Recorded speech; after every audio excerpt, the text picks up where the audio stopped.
First, thank you for taking the time to come out today. I hope your families are well. Hope you had a great holiday. I want to keep my opening comments brief. First, I want to thank ownership again for this incredible opportunity to lead this franchise. Obviously, thank our players and coaches and staff, and most of all, thank our fans just for being the best fans in the world. So with that, I'll open it up to questions. Can you expand on the idea of your SVPs being involved, the business side being involved in these interviews, and what type of input are you looking for from them? I think it'll be some SVP, senior vice presidents, and also some executive vice presidents. I think what it shows is that we just want to have a collaborative organization to provide our individuals, our employees here. A lot of them, like Karen Murphy, one our chief operating officer, but has been here over 20 years. They have insight into the organization. And all these interviews they go both ways. It's not only us interviewing the candidates, but it's the candidates interviewing us. And I want to make sure, I know Ryan wants to make sure that we provide all the opportunities for candidates to ask, questions. So I like the collaborative nature of it, to be able to have them involved in the process at the appropriate time. I know early on it will be a smaller group, as Ryan addressed. So the finalist phase? Well, I don't know if it's a finalist phase. Ryan, because he's running point on it, he'll dictate when that happens. But I think the lesson of it is that this will be a collaborative environment and process. Kevin, there might be some coaching candidates who come in who want to Courtney. bring in their own general managers. How do you respond to that, saying that Ryan's leading the search? If somebody comes in and says, I want this job, but I want my own GM. Yeah, one, I think, we made it clear. I made it clear on early December. And as Ryan talked about today, he is our point person on the search. He's our general manager. He's head of football operations. From a hypothetical standpoint, it probably wouldn't be appropriate for me to answer that at that point in time. I'm confident in our process. I said it in December, and I'll say it again. This will be a coveted job. I mean, we have so much going for us. We have incredible ownership. We have the best fan base in the world. We found a franchise quarterback. We have salary cap space. We have draft capital. We live in a world-class city. We just have a lot of attributes going for us. So I'm confident that if we do our job from a process standpoint, which we will, and sit down and be open and honest, that people will look at this as a great opportunity.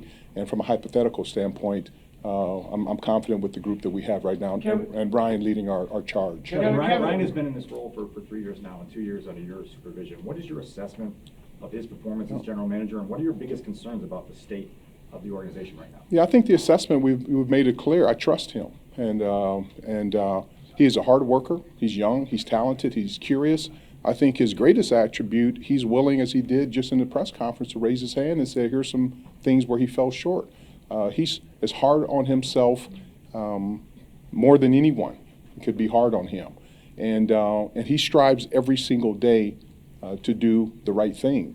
And I think one of the things in life I encourage Ryan and others is to be self-reflective, which has been good. And I think that's one of the things that I've noticed throughout the season. I've noticed from the first day that we met, and even up to this morning, when we got together 6 o'clock this morning here early, is that he's reflecting on what he can do to continually be the leader that I know he is, and he will continually grow to be a great leader.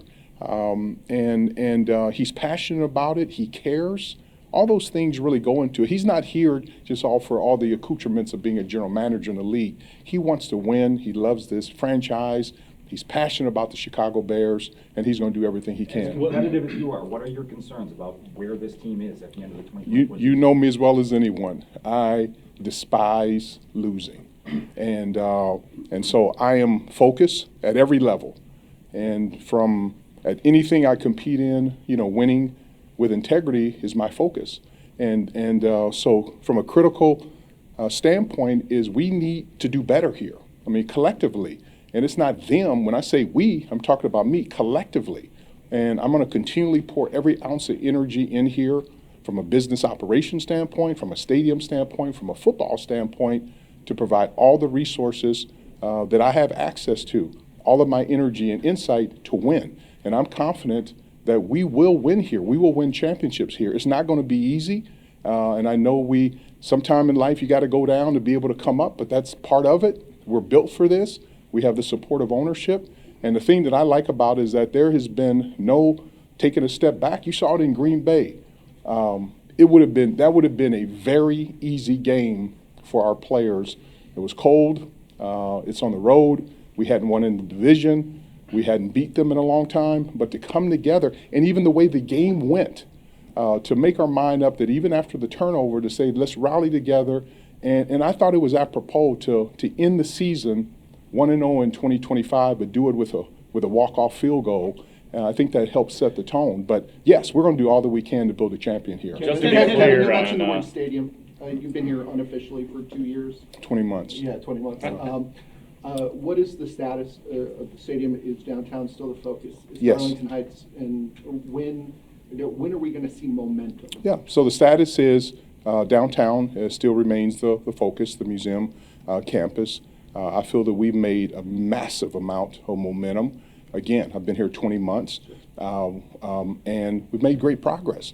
But along with those lines, we own 326 acres of beautiful land in Arlington Heights. It's a fantastic piece of property. We were able to get the memorandum of understanding done there.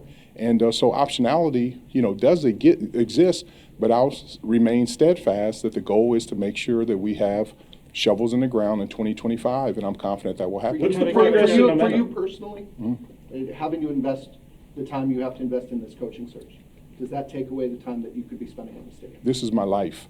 I mean, fortunately, I have a wife. We've been, married coming up on 34 years.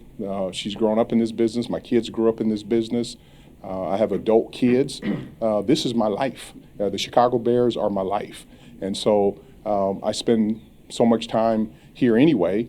And the thing, as I said it in December, and I'll say it again today, this decision on our head football coach will impact the trajectory of this franchise for the next 10, 15, 20 years. We have to get this right, and I'm confident that we will. Kevin, Kevin, what's the progress, for what's all the the, progress and reasons you momentum? listed about your confidence in Ryan. Yes. Are you committed to him for the long term? Because that seems like that would be a potential concern for a new coach coming in. If Ryan is at the end of his contract, and this new coach would be starting his contract. I mean, there are a lot of assumptions in your question. When we say long-term, I mean, a year is a lifetime, and I know that's important.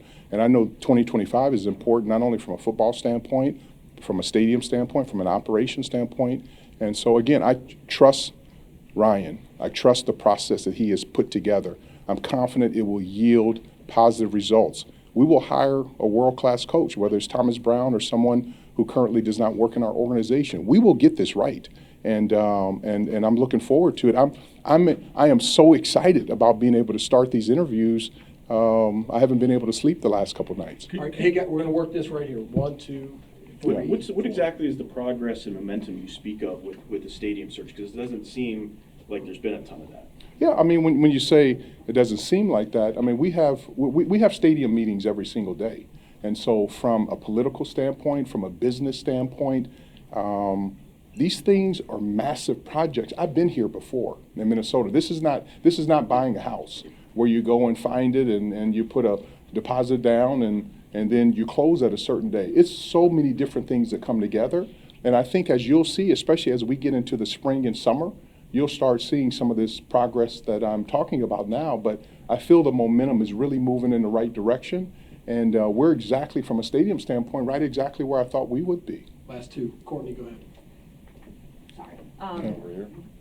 Like when Ryan talks about accountability, Thomas Brown saying Yes. that the foundation needs to be different. At one point, Shane Waldron was a great candidate, Yep. so much so he got hired here. Same thing with Matt Eberflus. Are there things that you have to guard against, knowing how things fell apart this year, personality-wise, leadership-wise, in these meetings, so those same sorts of people are not brought into this organization for the next season? Courtney, that's a fantastic question. I think there's nothing to guard against. I would twist a little bit, and I would say there's standards that we have to set, and that it becomes very simple. The way I look at my life, it becomes very simple. Either you're above the line or below the line. And I think the standard has to be, there's certain standards we're going to have to set, from discipline, accountability, hard work, vision, foresight, leadership, game management from a coaching standpoint. And I think we have to commit to those standards, and we have to hold each other accountable that if people start to deviate and justify a reason to go below the standard, we have to say the standard is the standard. It's not about the person, it's about the standard. And I think once we set that standard in the process, which we have done, it will become clear who are the candidates that meet that standard. and then you look for the goodness of fit. But I think that's the thing that I will make sure that I'll focus on making sure that we set the standard and that we abide by the standard. Kevin, last one. From your time in Minnesota, what experiences can you draw on that will help you in a coaching search? Were you involved in Yes, coaching searches there? 100%, yes. And I think with the experiences is that you need to make sure, if I would say one attribute, is to go into the search without your mind made up.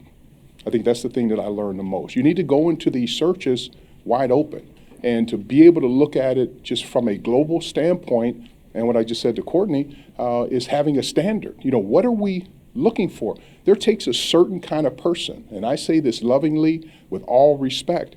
This is a phenomenal franchise, it's a historical franchise in an incredible city. But our fan base is, because they're so passionate, you have to be sturdy, you have to be disciplined, you have to be strong here in Chicago. You have to basically emulate what Chicago stands for. So this job is a unique job for everyone in these leadership positions. And so I think the thing that I learned in Minnesota is to make sure that you go into this process with clean hands, clean eyes, no decisions, and make sure you set the standard. And then once it becomes clear that that person meets that standard, or those persons, start to zero in and then make a determination. And then once you make a determination, you got to go forward. You can't look back. Thank you. I appreciate you all. All right, Thanks, thank Kevin. you so much.